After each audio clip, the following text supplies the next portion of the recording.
বৃহস্পতিবার সংযুক্ত আরব আমিরাতের দুবাইয়ে ওয়ার্ল্ড গভর্নমেন্ট সামিট ডব্লিউজিএস এর ইন্টারঅ্যাক্টিভ প্ল্যানারি অধিবেশনে যোগ দেন প্রধান উপদেষ্টা ডক্টর মোহাম্মদ ইউনূস। আলোচনা পরিচালনা করেন সিএনএন এর বেকি অ্যান্ডারসন।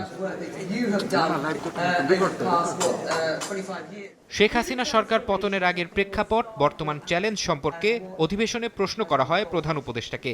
এ সময় তিনি গত ১৫ বছরে বাংলাদেশের সাধারণ মানুষের ভোটাধিকার হরণ, অর্থনীতি ও আইন শৃঙ্খলা ব্যবস্থা ধ্বংস করা হয়েছে বলে মন্তব্য করেন।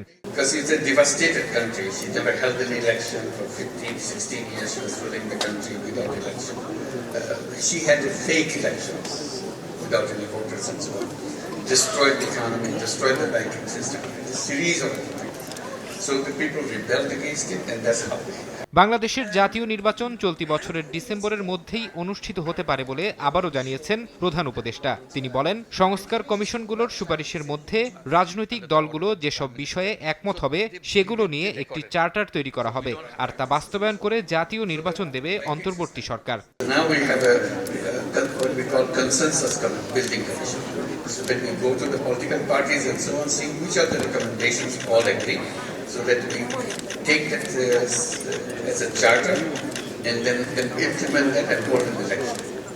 Election will be held as early as probably December of this year. এদিন ওয়ার্ল্ড গভর্নমেন্ট সামিটের ফাঁকে ডক্টর ইউনূসের সঙ্গে সাক্ষাৎ করেন আরব আমিরাতের স্বাস্থ্যমন্ত্রী আব্দুল রহমান বিন আল ওয়াইস। গুরুত্বপূর্ণ এই সম্মেলনে যোগ দেওয়ার জন্য প্রধান উপদেষ্টাকে ধন্যবাদ জানান তিনি। ভবিষ্যতে দুই দেশের মধ্যে স্বাস্থ্য, বাণিজ্য সহ বিভিন্ন খাতে যোগাযোগ সম্প্রসারিত হবে বলেও জানান ওয়াইস।